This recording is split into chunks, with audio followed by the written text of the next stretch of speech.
فلاح حاصل کرنے کا پورا نصاب عطا کیا گیا ہے۔ قرآن مجید میں جو فلاح کا لفظ ہے جس کا عمومی ترجمہ کامیابی کیا جاتا ہے، اور فلاح دین اور دنیا دونوں جہانوں کی کامیابی کا مجموعہ ہے، تو یہ فلاح کیسے ہم حاصل کر سکتے ہیں؟ سب سے پہلے تو یہ بات ذہن میں رکھیے کہ ہمارا دین ایک مکمل، کامل اور اکمل دین ہے، اور ہمیں دونوں جہانوں کی کامیابی کا راستہ دکھاتا ہے اور عملی جد و جہد کا سبق اور درس فراہم کرتا ہے۔ ایسا نہیں ہے کہ ہم آخرت حاصل کریں اور اس کے لیے دنیا کو برباد کر بیٹھیں تبھی آخرت حاصل ہوگی، اور نہ ہی ایسا ہے کہ ہم دنیا کو ہوئی مقصود و مراد بنا لیں اور آخرت سے ہم غافل ہو جائیں۔ دین اور دنیا ایک ہی مرکز پہ جمع ہیں۔ اللہ کے محبوب علیہ السلام کی خدمت میں ایک صاحب حاضر ہوئے اور وہ بہت زیادہ کمزور تھے۔ ان کی کمزوری کو استعارتاً بیان کیا گیا کہ چوزے کی طرح کمزور تھے، یعنی بہت زیادہ کمزور تھے۔ تو ان کو دیکھا تو حضور علیہ السلام نے ارشاد فرمایا کہ تم نے اللہ سے کوئی دعا تو نہیں مانگی؟ اس نے کہا جی میں نے اللہ سے ایک دعا مانگی تھی، وہ دعا شاید قبول ہو گئی ہے۔ فرمایا کیا دعا مانگی تھی؟ اس نے کہا میں نے رب سے عرض کیا تھا مالک میری دنیا کو اس طرح بنا دے کہ آخرت کے حصے کے دکھ بھی دنیا میں ہی ڈال دے تاکہ میری آخرت صاف ہو جائے اور میں سرخرو ہو جاؤں، اور جو میرے اوپر آنے والی مصیبتیں ہیں، آلام ہیں، مصائب ہیں، وہ دنیا میں ہی ڈال کر کے مجھے یہیں فارغ کر دے، یہیں دھل جاؤں اور آخرت میری صاف ہو جائے۔ تو شاید یہ میری دعا قبول ہو گئی تو مجھے بہت ساری بیماریوں نے گھیر لیا ہے، بہت ساری مشکلوں نے، بہت سارے مصائب نے، اپنوں بیگانوں کی طرف سے آنے والی تکلیفوں نے مجھے بہت زیادہ ستایا ہے، دکھ دیا ہے، تو شاید میری یہ دعا قبول ہو گئی۔ تو بظاہر تو بہت اچھی بات تھی کہ اس نے آخرت صاف کر لی، دنیا جیسے تیسے گزر ہی جائے گی، لیکن میرے اور آپ کے آقا و مولا حضور ختمی المرتبت صلی اللہ علیہ وآلہ وسلم اس کی اس بات کو سن کر خوش نہیں ہوئے اور فرمایا کہ تو نے یہ کیوں کہا کہ آخرت کے حصے کے دکھ بھی دنیا میں آ جائیں؟ تو نے یہ کیوں نہیں کہا ربنا آتنا فی الدنیا حسنۃ وفی الآخرۃ حسنہ؟ اللہ مجھے اس دنیا میں بھی حسنات عطا کر دے، آخرت میں بھی حسنات عطا کر دے۔ تو دنیا میں ہم اذیتیں سہنے کے لیے، دنیا میں ذلت سہنے کے لیے نہیں آئے۔ اگر بیماری، تکلیف، دکھ، پریشانی آ جائے تو صبر کے ساتھ اور متانت کے ساتھ اس کا مقابلہ کریں گے اور اس کو برداشت کریں گے حوصلے کے ساتھ، لیکن اللہ سے ہم کبھی بھی ان چیزوں کا مطالبہ نہیں کریں گے۔ صلی اللہ العافیہ، فرمایا اللہ سے ہمیشہ عافیت مانگو، کبھی جنگ نہ مانگو، کبھی لڑائی نہ مانگو، کبھی بیماری نہ مانگو، جب بھی مانگو اس سے عافیت طلب کرو۔ لیکن اگر بیماری آ جائے تو پھر استقامت سے، صبر سے، حوصلے سے اس بیماری کے وقت کو، لمحات کو، شدت کو کاٹو۔ جنگ طلب نہ کرو، لیکن جنگ ڈال دی جائے تمہارے اوپر تو پھر اس کو پوری پامردی اور جرأت کے ساتھ مقابلہ کرو اور جنگ لڑو۔ تو ہمیں امن، عافیت طلب کرنے کی ترغیب دی گئی ہے، اپنے آپ کو مشکلوں میں خام خواہ ڈالنے سے ہمیں روکا گیا ہے۔ صلی اللہ العافیہ، اللہ سے ہمیشہ عافیت طلب کرو، رزق حلال مانگو، رزق وسیع مانگو، رزق سہل مانگو، رزق مبارک مانگو، رزق فراواں مانگو، صحت مانگو، عافیت مانگو، امن اور خیریت طلب کرو۔ تو دنیا کے اندر بھی خیریت ہو، آخرت کے اندر بھی خیریت ہو، ان دونوں چیزوں کے مجموعے کو عربی کے اندر فلاح کہا جاتا ہے۔ تو وہ فلاح دارین سے بھی اس کو تعبیر ہم کرتے ہیں کہ دونوں جہانوں کی کامیابی۔ تو دونوں جہانوں کی کامیابی نصیب کیسے ہوگی؟ تو ایک تو یہ طے ہوا کہ دنیا بری بات نہیں ہے اگر وہ دین کے تابع ہو۔ رومی علیہ الرحمہ نے کہا تھا چیز دنیا از خدا غافل بدن، دنیا ہے کیا؟ خدا سے غافل ہونے کا نام دنیا ہے۔ اور اگر میں یہاں بیٹھ کر خدا سے غافل ہوں تو یہ دنیا داری کر رہا ہوں۔ میرا مقصد آپ سے حصول زر ہے، میرا مقصد آپ کے دلوں کو اپنی ذات کی طرف موڑنا ہے، تو پھر میں یہاں بیٹھ کے دنیا داری کر رہا ہوں۔ اور اگر میں دکان پہ بیٹھا ہوں اور میرا مقصد اپنے آپ کو سوال کی ذلت سے بچانا اور اپنے بچوں کی کفالت اور ضرورت، وہ ذمہ داریاں جو ہیں ان کو پورا کرنا، اور ضرورت سے زائد ہے تو معاشرے کے ان طبقات تک ان وسائل کو پہنچانا جو ان سے محروم ہیں، یہ تین مقاصد اگر مجھے ملحوظ ہیں اور میں رزق حلال کماتا ہوں، التاجر الصدوق الامین مع النبیین یوم القیامہ، پھر سچا تاجر قیامت کے دن پیغمبروں کے ساتھ اٹھایا جائے گا۔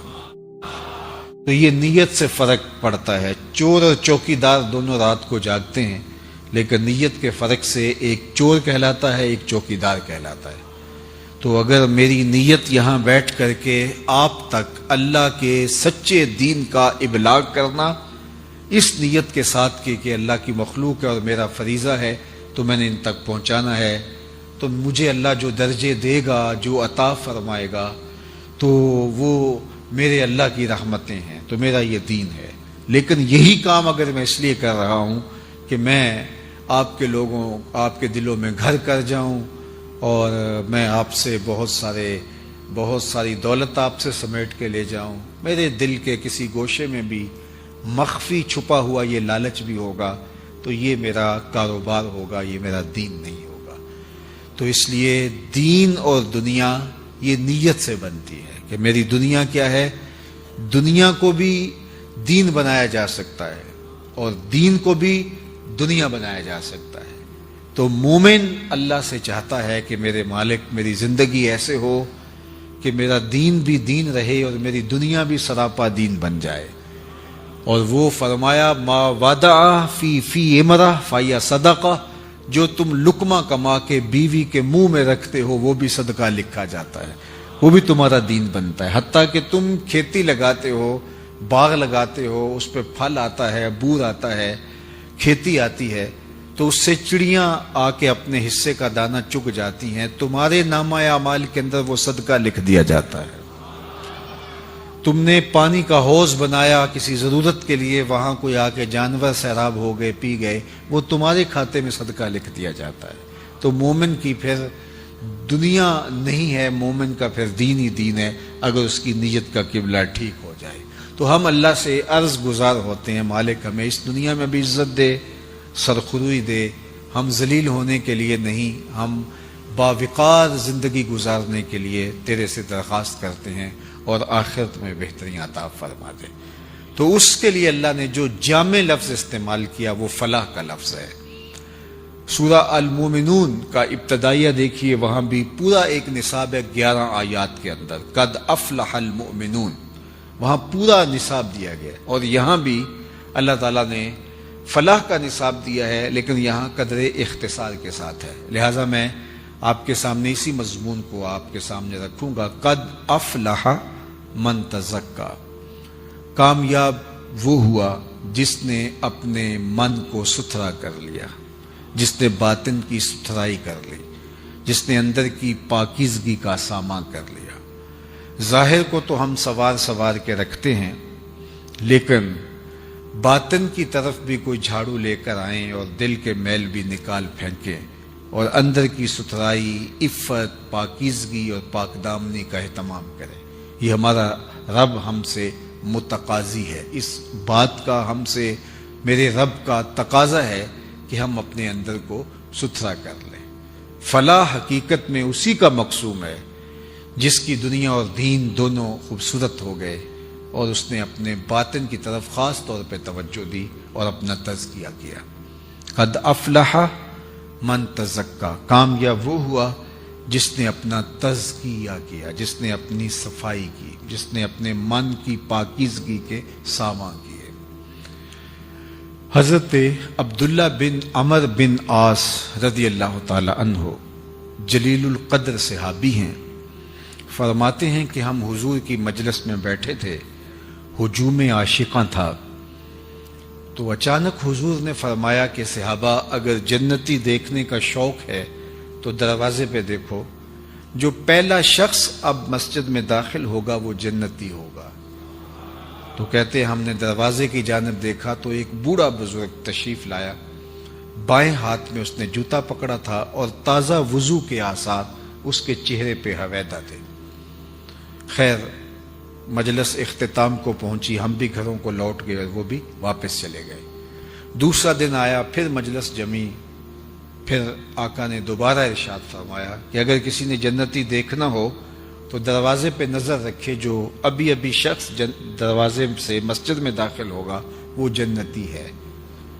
تو حضرت عبداللہ بن عمر کہتے ہیں میں نے سوچا کل تو وہ بزرگ تھے، دیکھی آج کچھ کون خوش نصیب آتا ہے، لیکن میں نے غور کیا تو وہی والے بزرگ، بائیں ہاتھ میں جوتا پکڑا ہے اور تازہ وضو کے آثار ان کے چہرے پہ حویدہ ہے۔ تیسرا دن ہوا تو حضور علیہ السلام نے پھر فرمایا اگر جنتی دیکھنے کا شوق ہے تو دروازے پر دیکھو، جو ابھی شخص داخل ہوگا وہ جنتی ہوگا۔ تو ہم نے دیکھا تو تیسرے دن بھی وہی بزرگ اسی حالت میں کہ بائیں ہاتھ میں جوتا اور وضو کے آثار چہرے پہ نمایاں مسجد میں داخل ہوئے۔ مجلس اختتام کو پہنچی، لوگ گھروں کو پلٹنے لگے تو وہ بزرگ بھی اپنے گھر کی جانب چل دیے۔ حضرت عبداللہ بن عمر کہتے ہیں میں ان کے پیچھے چل دیا اور میں نے کہا کہ میں کوئی 2-3 دن آپ کے ساتھ آپ کا مہمان بن کے رہنا چاہتا ہوں، اگر آپ مجھے اس کی اجازت دیں۔ تو اس نے کہا کوئی بات نہیں، آ جاؤ۔ فرماتے ہیں میری لالچ یہ تھی کہ میں دیکھوں اس کا عمل کون سا ہے۔ آقا کریم نے فرمایا جنتی دیکھنے تو دروازے پر، تو 3 دن یہی برآمد ہوتے رہے، تو کوئی بات تھی نہ کہ جس کی وجہ سے حضور نے فرمایا تو کوئی خاص عمل ہوگا۔ تو کہتے ہیں کہ میں ان کے ہاں چلا گیا، خیر رات پڑی تو انہوں نے بستر بچھا دیا اور خود بھی ایک بستر پہ لیٹ گئے، اور مجھے یہ لالچ تھی کہ میں دیکھوں یہ عمل کون سے کرتے ہیں، لیکن وہ ساری رات سوئے رہے اور میں بظاہر تو یوں تاثر دیا کہ میں سو رہا ہوں، لیکن میں جاگ رہا تھا اور میں اس طاق میں تھا کہ دیکھوں کون کون سے ان کے اعمال ہیں، کیسی کیسی نمازیں ہیں، اذکار کیا ہیں، لیکن وہ ساری رات سوئے رہے الا یہ کہ جب وہ کروٹ بدلتے تھے تو اللہ کا نام لیتے تھے۔ خیر صبح ہوئی، نماز پڑھی، کھیتوں میں چلے گئے، ناشتہ کیا، اسی طرح دوپہر ہوئی، ظہر، عصر، مغرب، پھر اگلے دن میں نے ہو سکتا ہے کل میری وجہ سے انہوں نے اپنے معمولات ترک کر دیے ہو، لیکن جو عادی ہو اس کے لیے روز ترک کرنا بڑا مشکل ہوتا ہے، چلو آج صحیح۔ تو اگلے دن پھر میں نے دیکھا تو کوئی خاص عمل نہیں تھا سوائے اس کے کہ جب کروٹ بدلے تو اللہ کا نام لے۔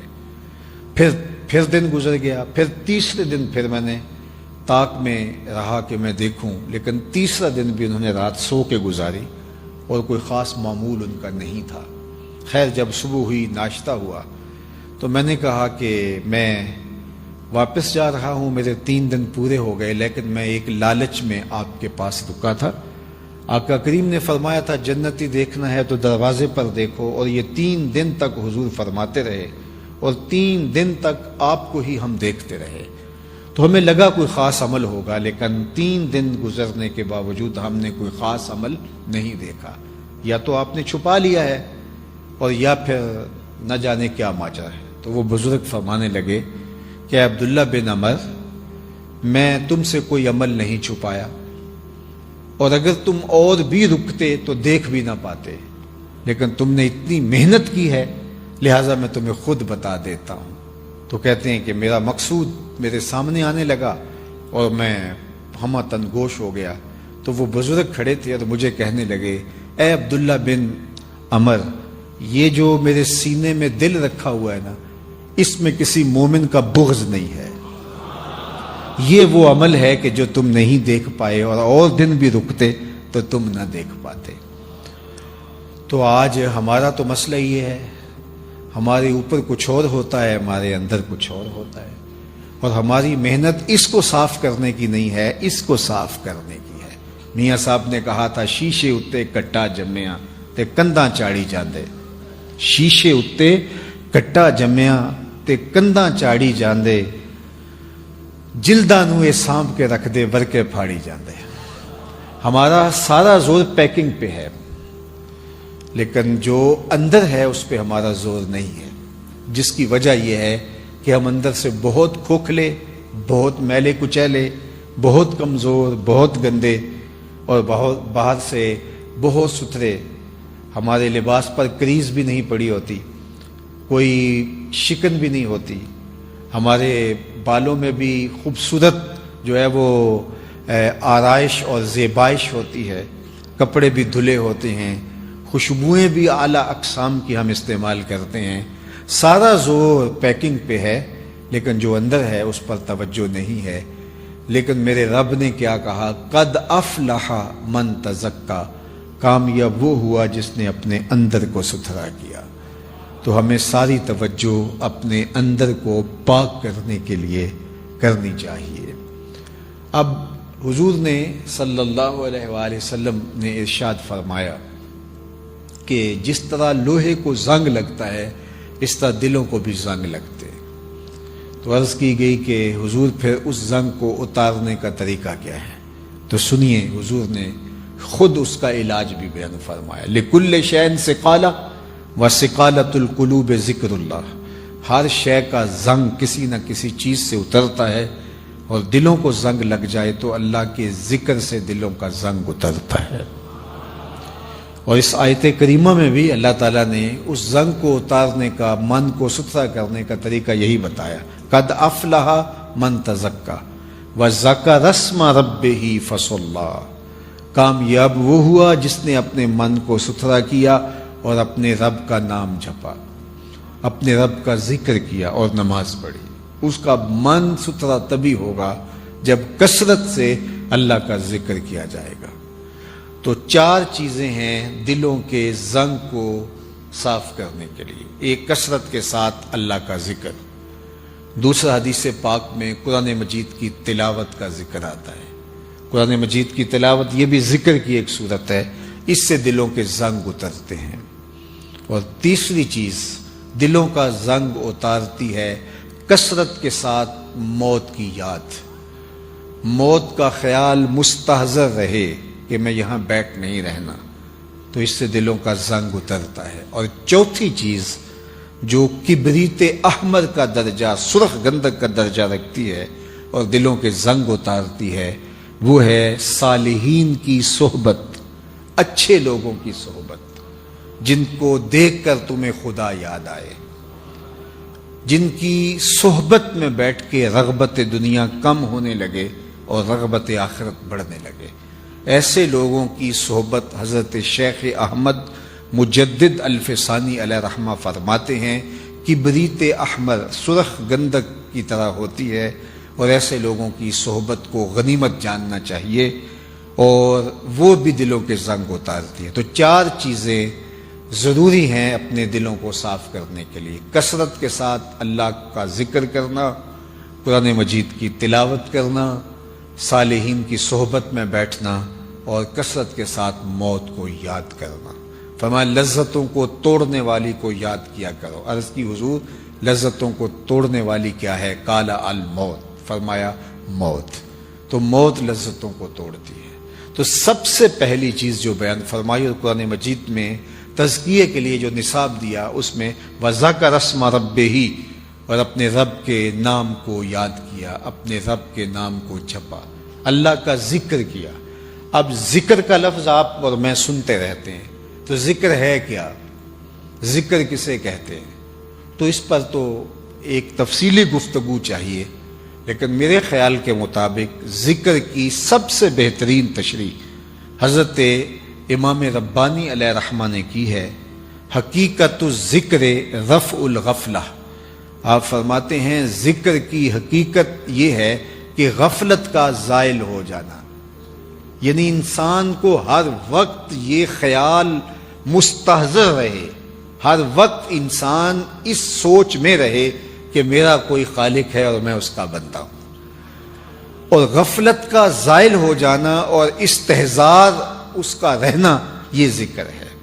تو یہ اگر کسی کو نصیب ہے تو پھر وہ اللہ جل شانہ کے احکام کی پیروی لازمی کرے گا۔ ایسے نہیں ہو سکتا کہ اس کو حکموں کو نظر انداز کرے، جب اس کو یہ خیال مستحضر رہے گا کہ وہ میرا رب ہے اور میں اس کا بندہ ہوں، اور کبھی بھی اس خیال سے، اس سوچ سے، اس فکر سے غافل نہیں ہوگا، اور یہ ہر وقت مستحضر رہنا چاہیے۔ اٹھ دی بیندی ٹر دی پھر دی، ستیاں تے جاگ دی، نام جھپ دی رو تے کھپ دی، ویخ سر اس راگ دی، نام جھپیاں قرب ملدا، نام دی کر پوری سام، شیشی وچ کستوری جے کر پھر ضرورت کاگ دی۔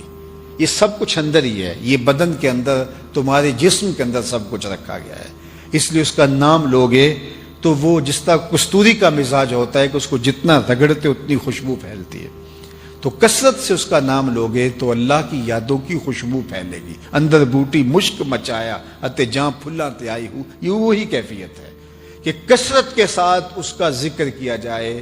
فرمایا ذاکر اللہ فی الغافلین کا شجرۃ الخضراء فی وسط الحشیم، غافلوں میں اللہ کا ذکر کرنے والا ایسے ہے جس طرح سوکھی سڑی گھاس کے اندر شجر سایہ دار ہوتا ہے، جھاڑیوں کے اندر کانٹے دار جھاڑیوں ہوں اور کوئی سایہ دار درخت ہو تو اس کی جو اہمیت جنگل میں ہوتی ہے، غافلوں میں اللہ کا جو ذاکر ہے، حقیقی معنی میں ذاکر، اس کی کیفیت وہی ہوتی ہے۔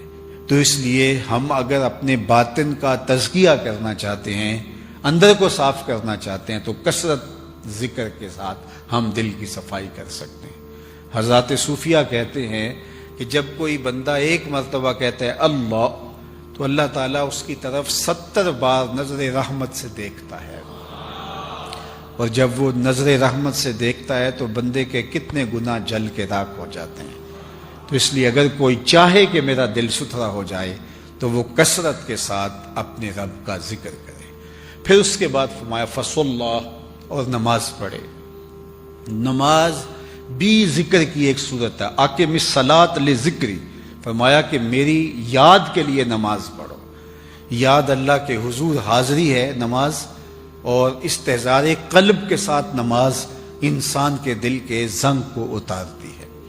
اس لیے جو شخص اللہ جل شانہ کا ذاکر ہوگا وہ کبھی بھی نماز سے غافل نہیں ہو سکتا، کبھی ممکن ہی نہیں ہے کہ اس سے یہ چھوٹ جائے، اس لیے کہ اس کا حکم میرے اللہ نے دیا ہے۔ سالک کو ابتداءً وہ حظ، وہ لطف، وہ کیفیت نصیب نہیں ہوتی، لیکن اس سے کوئی فرق نہیں پڑتا، اللہ کا حکم سمجھ کے جب بندہ ادا کرتا ہے۔ میرے اور آپ کے آقا و مولا نے ہمیں جو حکم دیا وہ یہ تھا، سلو کما رأیتمونی اصلی، سلو کما رأیتمونی اصلی، جس طرح تم مجھے نماز پڑھتے ہوئے دیکھتے ہو ایسے نماز پڑھو۔ یہ نہیں کہا کہ جس طرح میں نماز پڑھتا ہوں ایسے نماز پڑھو، پھر تو مشکل ہو جاتا کہ کون اس طرح نماز پڑھے جس طرح حضور پڑھتے ہیں صلی اللہ علیہ وآلہ وسلم۔ کہا جس طرح تم مجھے پڑھتا ہوا دیکھتے ہو، تم اس کی نقل۔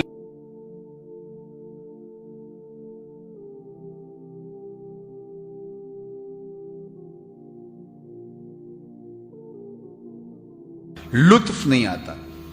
تو آپ نے اس سے کہا، وہ بڑا پریشان تھا کہ نماز تو پڑھتا ہوں لیکن حظ نہیں ملتا، لطف نہیں ملتا۔ تو آپ نے فرمایا کہ اس کے باوجود بھی پڑھتے تو ہو نا؟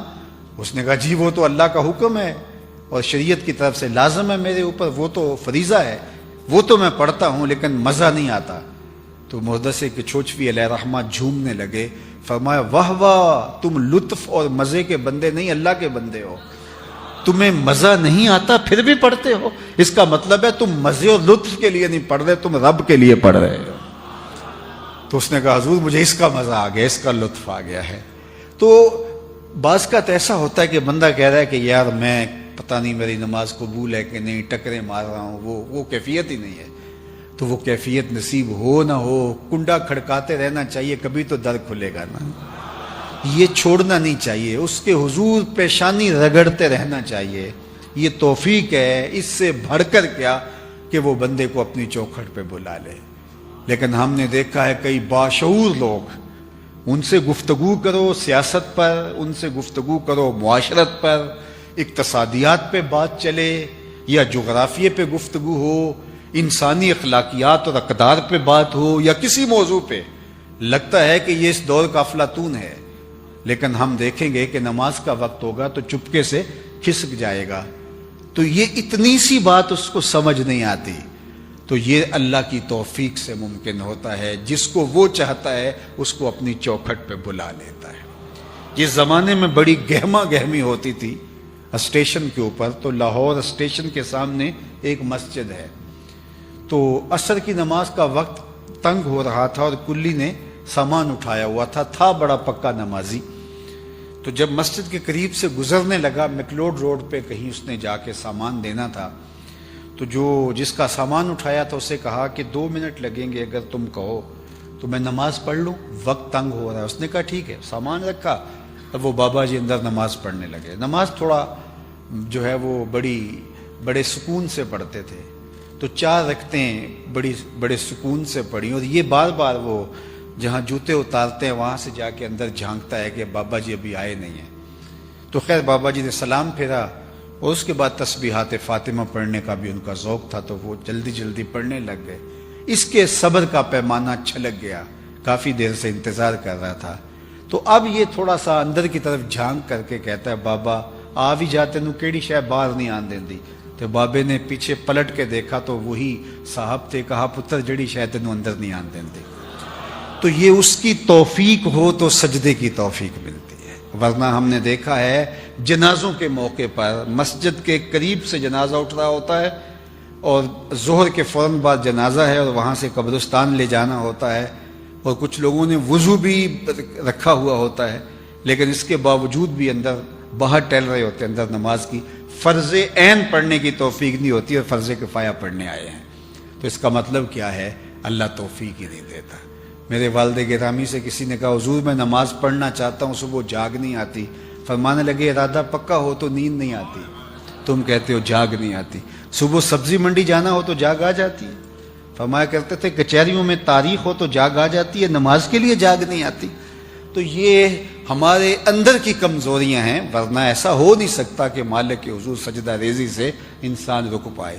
تو قد افلح من تزکا وذکر اسم ربہ فصلی بل تؤثرون الحیات الدنیا۔ تیسری بات اللہ جل شانہ نے ارشاد فرمائی، جو انسانی عمومی رویہ اور انسانی نفسیات ہیں اس کو بیان فرمایا کہ بل تؤثرون الحیات الدنیا والآخرۃ خیر وابقی۔ تم عموماً جو رویہ ہے تمہارا، تم جیتی دنیا، نقد دنیا کے پیچھے ہی دوڑتے ہو اور اس کو ہی ترجیح دیتے ہو۔ یعنی تمہارا ظاہری رویہ یہ ہے، چونکہ دنیا نقد کا سودا ہے اور آخرت ادھار ہے۔ شیطان کہتا ہے اب چوری کر اب مال ملے گا، اب بدکاری کر اب لطف آئے گا۔ اللہ نے وعدے ہمیں آخرت کے لیے، بہت ساری چیزوں کے وعدے آخرت میں دیے۔ غور و فکر کرنے والوں کے لیے کافی ہے، دنیا میں بھی اللہ تعالیٰ جل شانہ کی کرم نوازیوں کا می برستا ہے۔ لیکن خیر بہت سارے امور ہیں کہ اللہ تعالیٰ نے اس کا سودا ادھار پہ رکھا ہوا ہے، اور دنیا کے اوپر شیطان کہتا ہے یہ نقد سودا ہے۔ تو انسان اس جیتی دنیا کے نقد سودے کی طرف بھاگ پڑتا ہے، یہ اس کی نفسیاتی کمزوری ہے۔ تو فرمایا بل تؤثرون الحیات الدنیا، تم دنیا، جیتی دنیا کو ترجیح دیتے ہو، والآخرۃ خیر وابقی، حالانکہ آخرت بہتر بھی ہے اور دائمی بھی۔ اب 2 چیزیں یہاں بیان فرمائیں، اور میری گفتگو ان 2 چیزوں کو بیان کرنے کے بعد اپنے اختتام کی طرف بڑھ جائے گی، تو اس پر میں آپ کی توجہ چاہوں گا۔ فرمایا کہ تم جیتی دنیا کے پیچھے بھاگتے ہو، سویر سے لے کر شام تک، شام سے لے کر سویر تک۔ اپنی زندگی کی تگ و تاز دیکھ لو، کس طرح انسان سویر سے لے کر شام تک بھاگتا ہے، کتنی محنت کرتا ہے۔ کہتا تو یہ ہے کہ میں 2 وقت کی روٹی کے لیے بھاگ رہا ہوں، تو 2 وقت کی روٹی کے لیے اتنا تردد نہیں کرنا پڑتا، اور بہت سارے تقاضے ہیں ہمارے نفس کے جن کو پورا کرنے کے لیے ہم نے اپنے آپ کو جو ہے وہ کولو کے بیل کی طرح جوت دیا ہے، حالات کے جو ہے وہ رحم و کرم پہ چھوڑ دیا ہے۔ اور جو آخرت ہے وہ کیا ہے؟ فرمایا والآخرۃ خیر و ابقا، دو لفظ بیان کیے، خیر اور ابقا۔ آخرت دنیا سے بہتر بھی ہے اور نہ ختم ہونے والی بھی ہے۔ اب امام فخر الدین رازی علیہ رحمہ تفسیر کبیر میں اسی آیت کریمہ کے تحت بڑی خوبصورت بات لکھی۔ آپ فرماتے ہیں دنیا کے ہیرے بھی ہوں اور آخرت کی ٹھیکریاں بھی ہوں تو وہ زیادہ قیمتی ہے۔ کیوں؟ اس لیے کہ وہ دائمی ہے، کیونکہ یہ یہاں رہ جانے والی ہے۔ ایک شخص کی جیب میں 1 کروڑ روپیہ ڈال دیا جائے لیکن وہ اس کا نہ ہو، اور ایک شخص کی جیب کے اندر جو ہے وہ چند روپے ہوں لیکن اس کے ہوں، تو اس کا تو پھر وہی ہوا، اس کے لیے تو قیمتی وہی ہوا جو اس کا ہے۔ یہ سب کچھ ترکہ بن جائے گا۔ ابھی سانس جو ہے وہ نکلی اور ابھی سب کچھ ترکہ بن گیا۔ وہ جن کے لیے اتنا کچھ کیا تھا وہ تو غسل دینے کے روادار بھی نہیں ہوتے۔ میاں صاحب بولے جاندی واری ڈرونا بنیو تے ہاتھ نہ لاندے ڈر دے، جنہ لئی تو پاپ کمائے اج کتھے نہیں تیرے کر دے۔ وہ تو غسل دینے کے لیے بھی آمادہ نہیں ہوتے، ان کو تو خوف آنے لگ جاتا ہے، ان کو تو وحشت سی ہونے لگ جاتی ہے۔ تو یہ دنیا، یہ جیتی دنیا جس کے پیچھے انسان دوڑتا ہے، تو حضرت امام فخر الدین رازی علیہ رحمہ فرماتے ہیں کہ اس کے ہیرے اور موتی بھی ہوں اور وہاں ٹھیکریاں بھی ہوں اور وہ بھی قیمتی۔ اور میں آپ کے سامنے اس کی ایک مثال رکھنا چاہتا ہوں جو اللہ کے محبوب نے بیان فرمائی۔ وہ کیا؟ اللہ کے محبوب نے ارشاد فرمایا کہ جنت میں، یہ جنت کی پراپرٹی ویلیو ہے جو اللہ کے محبوب نے بیان فرمائی۔ میں تو شعبے کا شخص نہیں ہوں، لیکن جو اس شعبے سے وابستہ ان سے پوچھئے کہ باہر دور دیہاتوں میں کوئی 2-4 ایکڑ فروخت کریں تو آپ کے شہر اسلام آباد کے اندر کوئی 1 یا 2 کنال کا پلاٹ آتا ہوگا اس کے مقابلے کے اندر، اور وہ بھی وہاں سے فروخت کر کے کسی کمرشل جگہ پہ اس کو خریدے تو ہو سکتا ہے کہ وہ مرلوں میں سمٹ جائے، اور اگر آپ حرم کے آس پاس لینا چاہیں سب سے قیمتی جگہ وہ ہیں تو وہاں ہو سکتا ہے فٹوں میں ملیں آپ کو۔ تو جگہ جگہ کی پراپرٹی ویلیو ہے۔ دیہات کے اندر اتنے پیسوں کے اندر کتنے مربع آ گئے، شہر میں چند کنالیں آئیں اور حرم کے آس پاس چند فٹ آئے۔ اب جنت کی پراپرٹی ویلیو کیا ہے یہ تو وہی بیان کرے گا جو جنت کو جانتا ہے۔ تو اللہ کے محبوب نے جنت کی پراپرٹی ویلیو بیان کی، سنیے۔ فرمایا جس کو جنت میں ایک کوڑا رکھنے کی جگہ مل گئی، ایک ڈنڈے جتنی جگہ، ایک کوڑے کی جتنی رسی ہوتی ہے، صرف اتنی جگہ جس کو جنت میں مل گئی، دنیا و ما فیہا سے وہ جگہ زیادہ قیمتی ہے۔ یہ پراپرٹی ویلیو اللہ کے محبوب نے بیان فرمائی۔ کوڑے جتنی جگہ اگر کسی کو مل گئی جنت میں، دنیا و ما فیہا، دنیا 7 بر اعظموں پہ پھیلی ہوئی دنیا کے اندر لوگوں کے پاس ذاتی سرمائے، مالیاتی اداروں کے پاس مال، پہاڑوں کی کوکھ میں چھپے ہوئے خزانے، صحراؤں میں، پہاڑوں میں، دریاؤں میں، سمندروں کی تہوں میں چھپے ہوئے قیمتی موتی، اس کائنات کے اندر جو کچھ ہے سب کی قیمت لگائی لی جائے اور جنت میں ایک ڈنڈا رکھنے کی جگہ، ایک کوڑا رکھنے کی جگہ، کیا اس کو خرید پائیں گے اتنی قیمت سے؟ میرے حضور نے فرمایا یہ اس سے بھی قیمتی ہے، دنیا و ما فیہا سے زیادہ قیمتی ہے۔ اللہ اکبر، یہ صحاح کی روایت ہے۔ اور جنت میں سب سے کم جگہ کس کے پاس ہوگی؟ ذرا دیکھیے، یہاں کسی کے پاس بہت کم جگہ ہوگی تو وہ 3 مرلے کا پلاٹ ہوگا، کسی کے پاس 10 مرلے کا پلاٹ ہوگا، ہو سکتا ہے کوئی اس سے بھی کم جگہ کا مالک ہو۔ لیکن جنت میں سب سے کم پراپرٹی کس کی ہوگی؟ صحیح بخاری اٹھائیے، جنت میں اس شخص کا ذکر کیا گیا جس کے پاس سب سے کم پراپرٹی ہے، اور وہ کون شخص ہے؟ جو سب سے آخر میں جنت میں جائے گا، جہنم کے رگڑے سہ سہ کے سب سے آخر میں جہنم سے نکالا جائے گا اور سب سے آخر میں جنت میں جائے گا۔ ایک روایت میں فرمایا کہ میں اس کا نام بھی جانتا ہوں، لیکن سند کے اعتبار سے اس حدیث کو علماء نے کہا کہ ضعیف ہے، لہذا میں اس کو ذکر نہیں کر رہا، لیکن جو روایت میں آپ کے سامنے رکھا ہوں یہ صحیح بخاری کی ہے۔ جنت میں سب سے کم پراپرٹی اس کی ہوگی جو سب سے آخر میں جہنم سے نکالا جائے گا اور سب سے آخر میں جنت میں جائے گا۔ اور حدیث پاک میں آتا ہے کہ جب وہ جہنم سے نکالا جائے گا تو اللہ تعالیٰ جل شانہ سے کہے گا کہ بتا تیری کوئی آرزو، حالانکہ جہنم میں سب سے آخر سے وہی نکالا گیا ہوگا جس نے دنیا میں جی بھر کے گناہ کیے ہوں گے، کوئی حسرت رہ نہیں گئی ہوگی، لیکن پھر بھی اس کی بہت ساری حسرتیں رہ گئی ہوں گی۔ وہ غالب نے کہا تھا ہزاروں خواہشیں ایسی کہ ہر خواہش پہ دم نکلے، بہت نکلے میرے ارمان لیکن پھر بھی کم نکلے۔ اللہ اسے کہے گا بتا تجھے کیا چاہیے، تو وہ کہے گا مالک یہ فرشت بیان کرے۔ اللہ فرمائے گا لکا ما تمنیتا، جو تو نے تمنائیں کی میں نے تجھے کو عطا کیا، اب تو جنت میں چلا جا۔ اس کو تو یہ ہوگا کہ مجھے اگر سایہ دیوار جنت میں بھی جگہ مل جائے تو غنیمت ہے، آراف میں بھی جگہ مل جائے تو غنیمت ہے، چے جائے کہ جنت میں۔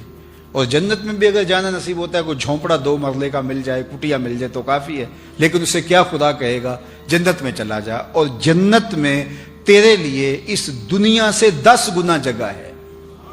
یہ 7 بر اعظموں پہ پھیلی کائنات، اس کو ضرب دیں 10 سے، اللہ اکبر، 70 بر اعظموں کے برابر۔ تو فرما جائے گا تیرے لیے دنیا سے 10 گنا جگہ ہے جنت میں، جو سب سے آخر میں جائے گا، اس کو میرا رب کہے گا، بخاری کی روایت ہے۔ اور وہ کیا کہے گا؟ جب وہ سنے گا تو وہ عجیب اس کی حالت ہوگی، اور وہ کیا کہے گا؟ اتسخر وانت الملک، میرے رب تو مالک ہو کے مجھ سے مذاق کر رہا ہے، یعنی اس کو لگے گا کہ مجھے اتنی جگہ، تو وہ جو لفظ کہے گا مالک، تو مالک ہو کے رب ہو کے مجھ سے مذاق کر رہا ہے۔ فضاحک النبی حتی بدت انیابہ، جب میرے حضور یہ بات بیان فرما رہے تھے، حضور علیہ السلام خود بھی مسکرانے لگے، اور اتنے مسکرائے کہ صحابہ کو حضور کی داڑھیں نظر آنے لگی، کہ وہ کہے گا مالک جو دیوار رکھتے رکھتے ہمسائے کے 2 انچ دبانے کی وجہ سے جہنم میں گیا ہوگا، تو اب اس کو جب یہ کہا جائے گا جنت میں دنیا سے 10 گنا جگہ ہے تیرے لیے، تو اس کو حیرت کا جھٹکا تو لگے گا، وہ کہے گا تسخر وانت الملک، میرے رب تو رب ہو کے مجھ سے مذاق کر رہا ہے۔ حضور اس بات کو بیان کرتے کرتے مسکرائے کہ حضور کی داڑھیں صحابہ کو نظر آنے لگی۔ آقا کریم فرماتے ہیں کہ اللہ فرمائے گا نہیں، یہ واقعتاً تیرے لیے ہے، اور اس کو واقعتاً دیا جائے گا۔ یہ سب سے آخر میں سب سے کم پراپرٹی والے کی جائیداد اور جاگیر ہے جنت میں، جو سب سے آخر میں جائے گا دنیا سے 10 گنا زیادہ۔ تو بابا فرید گنج شکر کی جاگیروں کا عالم کیا ہوگا، حضرت شیخ عبد القادر الجیلانی کی جاگیروں کا عالم کیا ہوگا، پھر اصحاب پیغمبر صلی اللہ علیہ وآلہ وسلم کی جاگیروں کا عالم کیا ہوگا، اطرت رسول کی جاگیروں کا عالم کیا ہوگا۔ یہ تو اس کی جاگیر ہے جو سب سے آخر میں جنت میں جا رہا ہے۔ اللہ اکبر، والآخرۃ خیر، آخرت بہتر ہے۔ تم کس دنیا کے پیچھے لگے ہوئے اور آخرت برباد کر رہے ہیں، جس میں سب سے آخری جانے والے، ہمارے پنجابی میں کہتے ہیں جو پھاڈا ہے، جو سب سے آخر میں جا رہا ہے، اس کی جائیداد 70 بر اعظموں کے برابر ہوگی۔ صرف اس کی جو جائیداد زمین ہے وہ 70 بر اعظموں کے برابر ہوگی۔ اور جو پہلے جانے والے ہوں گے، جو نیکوکار صالحین، اولیاء، کاملین، واصلین، ان کا کیا مرتبہ اور مقام ہوگا۔ اللہ اکبر۔ تو فرمایا والآخرۃ خیر، آگے ابقا، اب دائمی بھی ہے۔ اب اس کی مثال قرآن سے لے لیتے ہیں، کتنی دائمی ہے۔ یہ سمٹ کے 45 تک آ رہی ہے، چلو 50 سال لگا لیں، 60 سال ہی لگا لیں، اور وہ بھی 60 سال اگر زندگی اگر آپ لگاتے ہیں تو اس میں تیسرا حصہ تو روز سوتے ہیں، 24 گھنٹوں میں 8 گھنٹے اگر سو کے گزارے تو باقی جو ہے وہ 2 حصے بچی، تو 60 سال زندگی سی تو 20 سال تو نکل گئی۔ جو سو کے گزاری وہ تو زندگی ہماری تو نہیں ہوئی، وہ تو نیند کے کھاتے میں گئی، باقی 40 سال بچی۔ اس میں 7-8 سال بچپن کی مدہوشیاں ہیں، کچھ بڑھاپے کے دھکے ہیں، کچھ بیماریاں ہیں۔ روزانہ واش روم میں 1 گھنٹہ بھی مختلف اوقات کا جمع کریں تو 2 سال تو یہ بھی نکل جاتے ہیں، 2-3 سال تو یہ بھی نکل جاتے ہیں۔ آپ بتائیے کہ زندگی کتنی رہے گی ہمارے پاس جس پہ ہمیں غرہ ہے، ناز ہے۔ میرے ایک دوست نے مجھے سارا حساب نکال کے کہا 17 سال بچتے ہیں، ٹوٹل زندگی جو بچتی ہے 17 سال بچتے ہیں۔ میں کہتا ہوں 60 ہی لگا لیں، اس میں بھی ٹینشن، پریشانیاں، دکھ، اپنوں بیگانوں کی پچائی ہوئی تکلیفیں، کیا کچھ ہے، اذیتیں، لیکن چلو 60 سال ہی لگائے۔ یہ ٹوٹل زندگی ہے جس پہ ہمیں ناز ہے۔ اور آخرت کا قرآن کہتا ہے ایک دن صرف یوم حشر مقدارہ 50,000 سنہ، 50,000 سال کے برابر ایک دن ہوگا۔ 50 سال کا نہیں، 50-100 سال کا نہیں، 50,000 سال کا ایک دن۔ اور یہ ساری زندگی 50 سال کی اور 60 سال کی. ذرا اس زندگی کے مقابلے میں زندگی کو رکھیں، اس کے پلے رہتا کیا ہے. اور پھر یہاں تو 100 سال بھی جئیں تو آخر موت ہے. وہاں پھر جنتیوں کو جنت میں جا کے حدیث پاک میں آتا ہے ایک ہی خدشہ ہوگا کہیں موت نہ آ جائے، اور جہنمیوں کو ایک ہی موہوم سی امید ہوگی کہیں موت آئے، قصہ تمام ہو، بات ختم ہو، کہانی سمٹ جائے اور جان چھوٹ جائے. مینڈے کی شکل میں میدان حشر میں موت کو لایا جائے گا. جنتی جنت سے اور جہنمی لمبی لمبی گردنیں نکال کے جہنم سے دیکھ رہے ہوں گے، اور پھر موت کو ذبح کر دیا جائے گا. حدیث پاک میں آتا ہے اگر موت کو موت نہ آئی ہوتی تو جنتی خوشی سے مر جاتے، انہیں اتنی خوشی ہوگی. اور موت کو موت نہ آئی ہوتی تو جہنمی صدمے سے مر جاتے، ان کو اتنا دکھ ہوگا. پھر نہ ختم ہونے والی زندگی. اب تو گھبرا کے یہ کہتے ہیں کہ مر جائیں گے، مر کے بھی چین نہ پایا تو کدھر جائیں گے. وہ نہ ختم ہونے والی زندگی، 50,000 سال کا ایک دن، پھر اس کے بعد جو زندگی شروع ہوگی چاہے جہنم والی ہوگی چاہے جنت والی ہوگی، پھر اس کا نقطہ انجام ہی نہیں ہے، وہ کبھی ختم ہی نہیں ہوگی. اللہ اکبر. عبدالآباد جنتیوں کا جو کھٹکا تھا وہ بھی ختم ہو گیا، ان کی موہوم امید بھی جہنمیوں کی ختم ہو گئی. بلکہ ایک حدیث میں آتا ہے کہ اللہ تعالیٰ فرمائے گا جنتیوں سے، تب پھر خطاب کر کے کہے گا اردی تم، کیا راضی ہو؟ تو وہ کہیں گے ما لنا اللہ نردا، ہمیں کیا ہوا کہ ہم راضی نہ ہوں، ہمیں تو وہ ملا جس کا ہم تصور بھی نہیں کر سکتے تھے. تو اللہ کہے گا میں تمہیں ایک اور چیز دینے والا ہوں جس سے تم بالکل راضی ہو جائیں گے. تو وہ کہیں گے مالک تیری کرم نوازی، ورنہ کسر تو کوئی نہیں رہی. زندگی بھی ایسی جو کبھی ختم نہیں ہوگی، نعمتیں بھی ایسی، تو کیا کسر رہ گئی ہے؟ کوئی چیز رہ تو نہیں ہے. اللہ فرمائے ایک چیز تمہیں دینے لگا ہوں، اس کے بعد تم مکمل خوش ہو جاؤ گے. تو وہ جھولی پھیلائیں گے تو اللہ فرمائے گا میں تم سے راضی ہو گیا ہوں، اب کبھی ناراض نہیں ہوں گا. یہ ان کو جب خوشی دی جائے گی تو پھر وہ نہال ہو جائیں گے کہ ایک موہوم سا کہیں کسی گوشے میں خیال ہو سکتا تھا کہ اللہ کبھی ناراض ہو جائے تو نکال دیا جائے، تو کہا کہ اب میں کبھی بھی تم سے ناراض نہیں ہوں گا. اللہ اکبر. تو زندگی تو پھر وہ زندگی ہے. اسی لیے خندق کھودتے صحابہ پر جب پیار آیا تو یہی کہا حضور نے دعا دیتے، اللہم ان العیش عیش الآخرہ فاغفر للانصار والمہاجرہ. اے اللہ زندگی تو آخرت کی زندگی ہے، میرے انصار کو بھی بخش دے، میرے مہاجروں کو بھی بخش دے. تو صاحبو یہ زندگی بھی اچھی خوبصورت باوقار گزارو. اللہ آپ کو عزتیں بھی دے، اولاد سے بھی نوازے، آپ کو فراواں دولت بھی عطا کرے، آپ کو آسودگی بھی دے، ذہنی آسائش اور راحت اور بہاریں بھی عطا کرے، آپ کے دوستوں کا حلقہ بھی وسیع ہو، آپ کے رشتہ دار آپ سے پیار کرنے والے ہو، بھائیوں میں منافرت نہ ہو بلکہ باہمی محبت ہو، خاندان جڑا ہوا ہو، ایک دوسرے کے لیے تمہارے دل میں کشادگی ہو. اللہ تمہیں ہر خیر اور ہر برکت عطا فرمائے. لیکن دوسری بات کہ ہماری آخرت اچھی ہو، اور آخرت اچھی کرنے کے لیے اس دنیا کی زندگی کو اچھا بنانا پڑے گا. جنت تب بنے گی اگر اس دنیا کو لوگوں کے لیے جنت بنائیں گے. جہاں گناہ ہو رہا ہو، بدکاری ہو رہی ہو، برائی ہو رہی ہو، غیبت کا بازار گرم ہو، تم جا کے بیٹھے تو لوگ تم سے مسائل پوچھنے لگے، کوئی اچھی بات شروع ہو گئی، تم تالا بن گئے شر کا اور خیر کی چابی بن گئے. جہاں تم گئے وہاں خیر پھوٹنے لگی، وہاں اچھائیاں پھوٹنے لگی. تو اپنے وجود کو نافع بنائیں اللہ کی مخلوق کے لیے. اللہ کی مخلوق کے لیے اپنے آپ کو نرم کریں، اپنے آپ کو گداز کریں. لوگوں کے لیے تمہارا وجود اللہ کی رحمت کا ایک مجسم پیکر ہو، تمہاری وجہ سے خیر پھوٹے، تمہاری وجہ سے اچھائی پھوٹے. اور اپنی زندگی کو اللہ اور اس کے رسول کے بتائے ہوئے اسلوب کے مطابق ڈھال دو.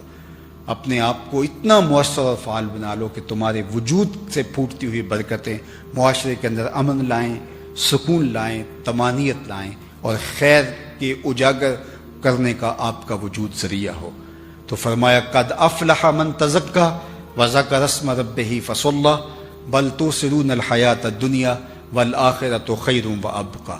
اور پھر آخر میں کیا فرمایا؟ والآخرۃ خیر وابقی ان ھذا لفی الصحف الاولی.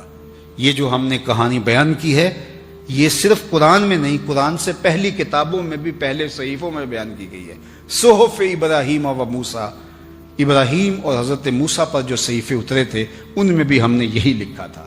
علماء تفسیر نے لکھا کہ قد افلح سے لے کر کے یہاں تک جو آیات ہیں یہ پچھلی کتابوں میں بھی اللہ اتارتا رہا ہے. یہ مکمل نصاب ہے، ایک خوبصورت زندگی کا نصاب ہے، اور اللہ نے پچھلی کتابوں کے اندر بھی ان آیات کو اتارا ہے ان لوگوں کی ہدایت کے لیے، اور حضور علیہ السلام کی امت کے لیے بھی اتارا ہے.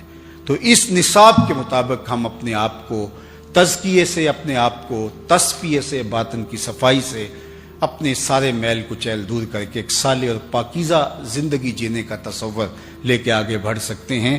اور ہم اگر یہ چاہیں کہ ایک اچھا صالح پاکیزہ معاشرہ مارز وجود میں آئے تو ہمیں سب سے پہلے اپنے آپ کو بدلنا ہوگا.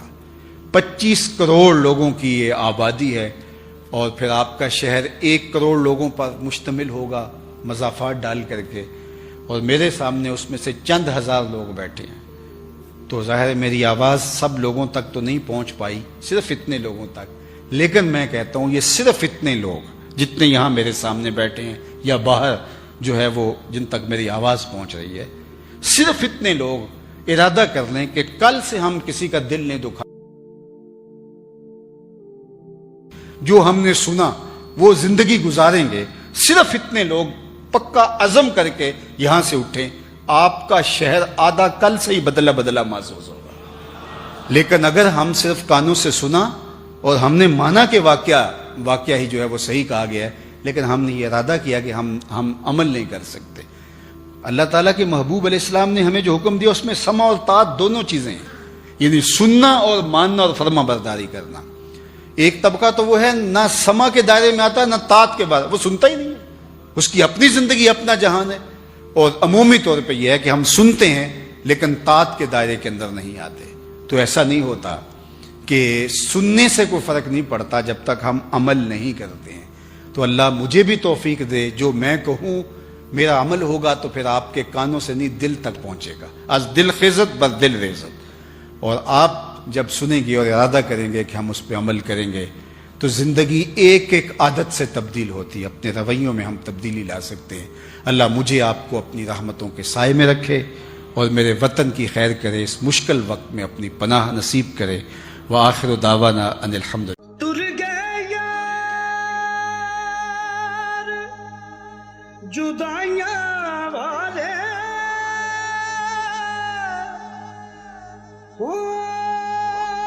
مینوں چھڈ گئے وچ پردیساں، ہوئے اٹھن جوگی نہ چھڈ گیا مینوں. ہو